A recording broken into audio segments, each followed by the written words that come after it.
have parking lots throughout the area. We have 4 primary lots, the primary one being right across the street. We have BAE about a mile down the road, and 1 mile further we have the parking lot at Harris Pond. Those are our primary parking lots where we're going to have signs directing visitors, and we're going to have buses that make the shuttle route that come back and drop people off and pick people up there. And then we have the lower lot, and this is really where most of the action is, where the buses come down, where they all come down and drop off and pick up. And some of this is going to change. This is just an overview of where we are today. But the buses come down into the lower lot. This is the event. This photo, of course, doesn't have our setup there. But we're going to have this road barricaded. There'll be a police officer here. So when the buses come down, we'll have a Rotarian here and a police officer here to deal with drop-offs, people who are bringing in equipment and vendors and this type of thing. Volunteers will be dropped off here for parents who are dropping kids off for any of the events, and they'll be escorted back in. And you know, Judy will go over at the next session when we get into specifics exactly where people are going to be. But in a nutshell, the buses come down, they have multiple places to turn around, and they drop people off. People buy their tickets here and come through the main gate here. And we'll need ambassadors and lots of help all through this area, which we'll get into specifics on. So this is kind of the central point for the drop-off and pickup. At the remote sites, we'll have a bus stop station where we'll have signage, we'll have an umbrella and a little table and a little setup for where we work. We'll have paperwork to hand to people as they come in and answer questions about what the event is and how long they're going to have to wait, where they have to go, where the restrooms are, all the standard questions people have when they come to these things, especially if they're a first-time visitor. So we'll have, you'll see on the paperwork that Judy put together, we have flaggers and we have people who direct the cars when they come in to show them where to park and answer questions. If the parking lot gets full, to be able to hand them a map and say, there's another lot just 1 mile down the road, and give them some basic instruction on how to get to the next lot. We also have some handouts for, depending on how the workload goes and how everything goes, to be able to pass out handouts on the bus, to be able to ride the bus with the customers and be able to, the visitors, and be able to answer questions on the ride from time to time. I'm not sure that we'll be able to do that the entire time, but as we go, yes. How frequently is it anticipated that the buses are going to run? Do you have any estimate yet? It's a constant loop, and it's governed really by traffic. So, best case, it's 10 minutes from when the bus picks you up to when you're dropped off. But when you get traffic, in past years we've had issues here with drop-off zones with buses, needing to drop off on this. We've changed all this to make that smoother. The outlet mall is the big variable this year, because we're not sure what we're going to run into for attendance, and we're not sure what we're going to run into for gridlock. So we've brought in nearly twice the number of buses to be able to take the edge off that. If the number of attendees are the problem, more buses don't help us necessarily if they're all parked on either highway, so we just don't know what the time frame is going to be. We also have the lot available at the what used to be the Merrimack Hotel up at exit 11 by the Burger King. Oh. Yep, and that's a route that I'm not certain yet whether we're going to start right at the beginning of the event using that lot, or whether we'll open that lot after we find out how busy we're going to be and if we need it. Just not certain yet. So some of those details are still being worked out. There will also be a shuttle bus that goes back and forth to the outlet mall, which we'll get into in more detail. And that will be dropped off. We'll have a designated area here for pickup. We're not quite sure how to handle that when people are leaving, as far as where the buses are going to come in. Yes. How does the public know which lot to go to, or when they come down? If I come down Route 3, how will I know? So I should be going to BA Systems or to some other lot? Yeah, that's a great question. And what we're going to do is, coming from the south, we're going to have them all open with the signs and operating. So if you want to pull into Harris Pond, we'll have signs from exit 7 on when you get off on Route 3 down the Henry Burke and up DW Highway that'll direct you into Harris Pond. If you've never been to the event, that's probably the one you would go to because it's the first one you're going to see. People that have been around the block a few times might know there's one a little closer, and they may go up another mile and pull into BAE. People don't know the terms BAE and Albit and can't respond, so they're just gonna see the signs. They may see the maps on the website, see the signs and pull in and park. Will they know that there's gonna be bus service? Or- There'll be signs that say free bus, free shuttle bus, yeah, we're gonna, and we're spending a lot of time on signs this year, because we've made some changes. Does the parking say, do your parking signs say free parking? All the parking has been free in the past, and I think some of them do say free, but most of them just say parking. The size of the sign ends up being a problem, because we can put the word free on, but then the words are smaller. Yeah. So Yeah. we have a mix, Okay. and. Just wondering, I Yeah. didn't know for sure. Yeah, and, you know, when the follow-up, I guess the answer for that question is when they get on the bus in a lot, we need to make sure they know where they left their car. So when they're getting on the bus at the end of the day, they know where they need to go. And we have handouts that we're gonna give them with a little placard that'll have a different color for each lot and a letter or a number for each lot. That's good. And we'll probably put the name that people use for it as well, so that it's all on there, so that if somebody says, well, this bus is going to BAE, they'll be labeled clearly, multiple ways. Good. One of the things that, bless you, that we've experimented with, and we need to have some follow-on meetings with the bus company, is how they handle the routes. So what we've experimented with is when people are leaving, so of course, obviously, they all get dropped off at essentially the same place, but when the bus is leaving, they've tried doing it the same way they do with the shuttle at the airport, where they'll say, where are you headed? You know, what terminal do you want to go to, kind of thing. And the driver will decide if he doesn't, you know, where he needs to go. And they have radios where they communicate, so if there's a bus that's just leaving one of the remote lots, and he says there's nobody waiting, and this would be like at the end of the day, 8 or 9 o'clock at night, that there are far fewer people coming, as you can imagine, as there are leaving.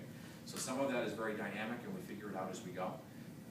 Now that, and part of the reason is we never had your help. We have more people now to help us professionally out there communicate these things with people. The parking lots have never been staffed. It's just been signs at a bus stop.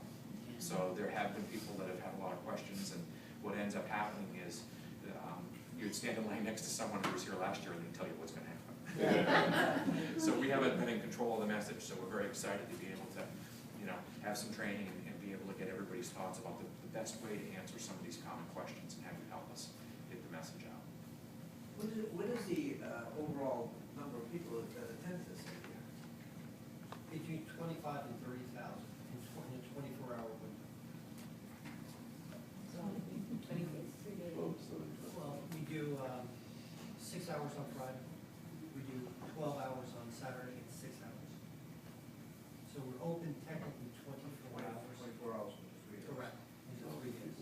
And that's with about 2,500 parking spots. So we don't have a lot of statistics on the turnover in the lots and which lots are busiest. This year, with your help, we're gonna try to do a better job of collecting some of that information so we can plan for future years. This is gonna be kind of like the perfect storm with the mall opening. So it's gonna give us some practice for being able to handle more people, even if it isn't a lot more people, there's certainly gonna be a lot more traffic, and so all the bugs in the transportation system are gonna come forward this year. Yes? Is there any special place that the volunteers need to park? Yes, we're gonna have a couple options. You'll be able to park at the lot that you're working at. That was one of the first questions Judy asked, to make sure that we actually have room there, so that you don't have to get on the bus and go somewhere else. We are also securing dedicated parking space for Ribfest staff and volunteers, which will be in a separate place. So we'll have, when we get closer to the date, we'll tell you where those spots are. But at the very least, you can park where you're going to be working. The only exception I can say to that is this lower lot is very difficult. You know, this whole section is blocked off for bus turnarounds, fire trucks, ambulances. There are some spots here where the health inspector and people like that are coming and going, and they're really the only vehicles that are allowed down here. So this is all traffic pattern. So this lower lot, for example, all the volunteers that work in, there are hundreds of us through Rotary that are in here, are parking in the remote lots and taking the bus to get down here. And those are people that are working in one location, and a lot of us are working, 7 in the morning to 11 o'clock at night. It's, we don't need to take a parking spot here when there isn't one. you know?